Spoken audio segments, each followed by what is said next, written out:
तो आज आज का जो सबसे ज्यादा जो क्रांति है वो सोशल मीडिया में जी। इससे ज्यादा तो किसी क्षेत्र में क्रांति आई ही नहीं जी। सोशल मीडिया के माध्यम से आप अपने विषय को पूरे विश्व के किसी भी पटल में आप तुरंत रख सकते हैं। सोशल मीडिया ऐसी चीज है, अब जैसी जैसी समाज की आवश्यकता होती है उस हिसाब से समय का एडजस्टमेंट करते हैं। कभी व्यापार का भी नुकसान उठाना पड़ता है, कभी परिवार की नाराजगी को भी हमें देखना पड़ता है।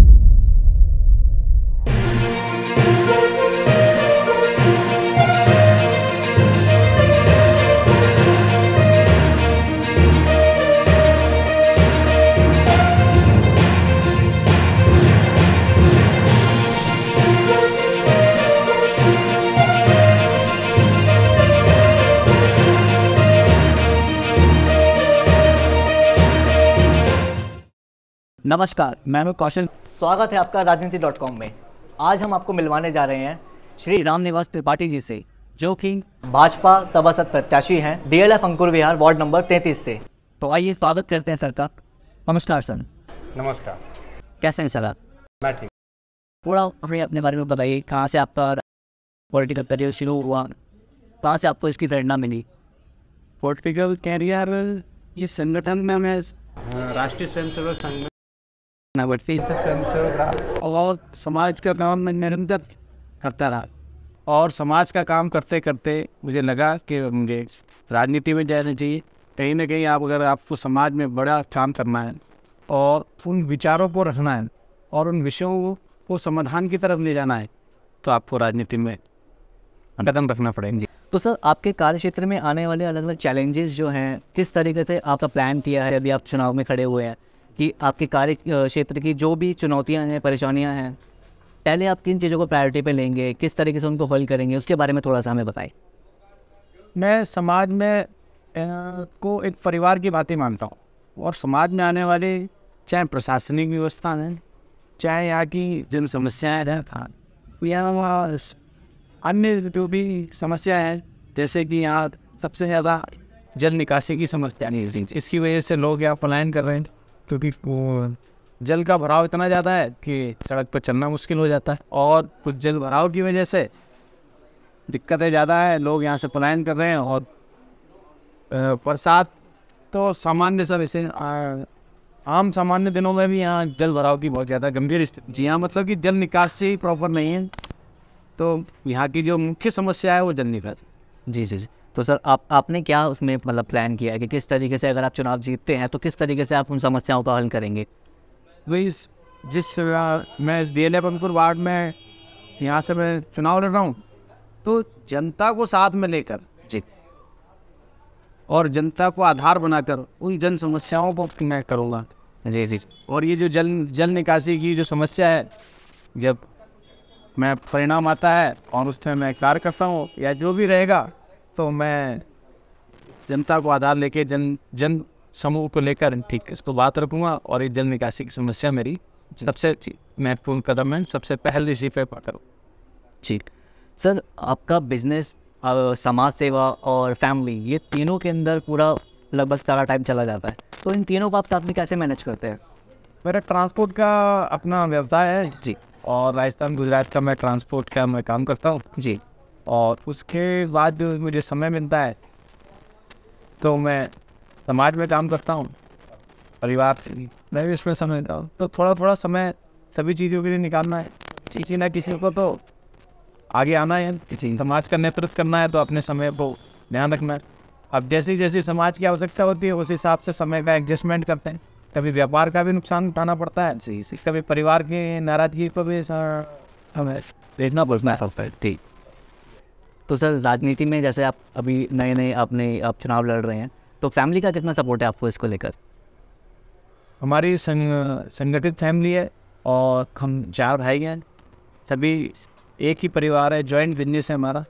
तो संपूर्ण परिवार मेरी इस राजनीतिक पहल में मेरे सहयोग के साथ सभी लोग यहाँ पर उपस्थित हैं और पूरा सहयोग करते हैं। जी। सर, महिला सशक्तिकरण के बारे में आप क्या कहना चाहेंगे? महिला सशक्तिकरण, क्योंकि अगर हमारा जो सनातन धर्म है जी, तो वहाँ से मैं प्रारंभ करता हूँ। फिर वहाँ से सबसे पहले तो जहाँ नारियों की पूजा होती है वहीं देवताओं का वास है। जी। तो जहाँ अगर नारी की पूजा अगर हमने करी तो जो हमारा परिवार है उसकी देख रेख एक महिला के माध्यम से हुई है, एक नारी के माध्यम से हुई है, चाहे मातृशक्ति हो। तो अगर हमारा जब महिलाएं हमारे से मजबूत नहीं होंगी तो परिवार कहीं ना कहीं कमजोर हो जाएगा, क्योंकि महिलाओं के माध्यम से उस परिवार के बच्चे बड़े सभी को उसमें ज्ञान, ऊर्जा, शक्ति समय समय पर मिलता है। ये महिला का सशक्तिकरण बहुत मजबूत है। अगर हमारी घर की नारी महिला मजबूत है तो आपका परिवार मजबूत। जी जी जी सर, देश के युवा जिस तरीके से आज देश की विकास में भागीदारी उनकी है और जिस तरीके से हर क्षेत्र के अंदर वो बहुत तेज़ी से विकास युवाओं का हो रहा है, उसके बारे में आप क्या कहना चाहेंगे? एक नई ऊर्जा है, युवा को हम एक नई ऊर्जा के रूप में मानते हैं। और जो युवाओं में जो जोश है, जो उनकी ऊर्जा शक्ति है, अगर उसका उपयोग हमें करना है, देश को आगे तेज़ी से ले जाना है, तो युवा को हमें आगे बढ़ाना ही है। और युवा का साथ लेके उनकी जो कार्य करने की जो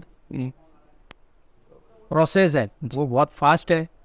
उम्र का जैसे नया शरीर होता है तो वो इस तरह से जब युवा रहता है तो उसमें सोचने समझने और कार्य करने की जो शैली है वो अद्भुत है। जी, तो उस अद्भुत शैली का अगर हमें उपयोग करना है देश को आगे ले जाएगा तो युवा शक्ति जी का सहयोग लेना महत्वपूर्ण है। जी जी जी सर, सोशल मीडिया जिस तरीके से आज एक्टिव है जी, और जिस तरीके से सोशल मीडिया के थ्रू हम अपने काम को, अपने कार्य को जनता तक पहुंचाते हैं और बहुत जल्दी और बहुत विकसित हो चुका है सोशल मीडिया आज के समय में, तो आप इसमें सर कितना एक्टिव है, किस तरीके से आप इसको लेते हैं, आपके क्या विचार है सोशल मीडिया को लेकर? सोशल मीडिया तो आज का जो सबसे ज़्यादा जो क्रांति है वो सोशल मीडिया में। जी, इससे ज़्यादा तो किसी क्षेत्र में क्रांति आई ही नहीं। जी, सोशल मीडिया के माध्यम से आप अपने विषय को पूरे विश्व के किसी भी पटल में आप तुरंत रख सकते हैं। जी, सोशल मीडिया ऐसी चीज़ है कि कार्यक्रम तो यहाँ हो रहा है लेकिन पूरा विश्व देख रहा है। जी, तो ये सोशल मीडिया है। अगर ये सोशल मीडिया ना हो तो हम अपने विचारों को, अपने विषयों को, चाहे अपना समाज हो, चाहे अपना क्षेत्र हो, चाहे अपना राष्ट्र हो, तो इसमें सोशल मीडिया का सबसे महत्वपूर्ण अगर किसी योगदान है तो सोशल मीडिया। जी, जी, बिना सोशल मीडिया के आज की तारीख में हम अपने विचारों को नहीं रख सकते। सोशल मीडिया का सहारा लेना ही पड़ेगा। आज की हमें अगर आगे बढ़ना है और तो सोशल मीडिया हमारे लिए सबसे मुख्य पटल है। जी, जी सर, आपके चुनाव प्रचार के अंदर हमने आपका एक टाइटल पढ़ा, स्वच्छ डीएलएफ, स्वस्थ डीएलएफ और समर्थ डीएलएफ, इसके बारे में क्या कहना चाहेंगे सर? अगर हम स्वच्छ रहेंगे, अगर हमारे आसपास, हमारे क्षेत्र में, हमारे समाज में, हमारे परिवार में अगर साफ़ सफाई नहीं हुई जी, तो हम स्वस्थ नहीं रह सकते। बिल्कुल। तो इसलिए स्वस्थ भी रहेंगे, और जब हम स्वच्छ रहेंगे और स्वस्थ रहेंगे तो इन दोनों के आधार पर ही हम समर्थ बनेंगे, क्योंकि पहला सुख निरोगी का है। जी, जी, पहला सुख आपका स्वास्थ्य नहीं है तो आपका शरीर काम नहीं करेगा। जी, और शरीर अगर आपका ठीक प्रकार से काम कर रहा है तो आप जीवन के जितने भी आयाम हैं उनको ठीक प्रकार से कर पाएंगे। इसलिए स्वच्छ रहना भी ज़रूरी है, स्वस्थ रहना भी ज़रूरी है, और स्वच्छ और स्वस्थ है तो आप स्वाभाविक है कि आप समर्थ बन जाएंगे। जी सर, चुनाव में जीतने के बाद जैसा आपने बताया कि यहाँ पे आपके क्षेत्र में जल निकासी की बहुत ज़्यादा प्रॉब्लम है, उस पर आप ध्यान देंगे। इसके अलावा और कोई परेशानी आपको लगता है कि आपके क्षेत्र के अंदर है जिसके ऊपर आप ध्यान देना चाहेंगे? मैंने समाज के से एक वादा किया है, मैं जीतने के बाद एक हेल्पलाइन नंबर जारी करूँगा। उस हेल्पलाइन पे जो समस्याएं आएंगी उन समस्याओं को, जो तुरंत समस्या मेरे मतलब हल होने वाली होगी, उस समस्याओं को 24 आवर्स में हल करूँगा। एक बात। दूसरा, समाज मुझे प्रश्न करे, समस्या रखे, मैं उसका समाधान करूँगा। इन विचारों के साथ समाज में मुझे काम करना है।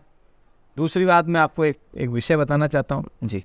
ये जो बाढ़ डीएलएफ अंकुर विहार जहाँ से मैं खड़ा हूँ उसको मैं एक परिवार की दृष्टि से देखता हूँ, और परिवार में अगर कोई हमारा कोई दुखी है, कोई किसी को समस्या है, किसी को परेशानी है, तो मैं वहाँ, चाहे मुझे कोई कॉल करता है तो मैं विदिन 5-10 मिनट, 15-20 मिनट में वहाँ पहुँचता हूँ, और उसको यथासंभव जो मेरे प्रयास है, जो मैं कर सकता हूँ, उसको मैं सहयोग करता हूँ।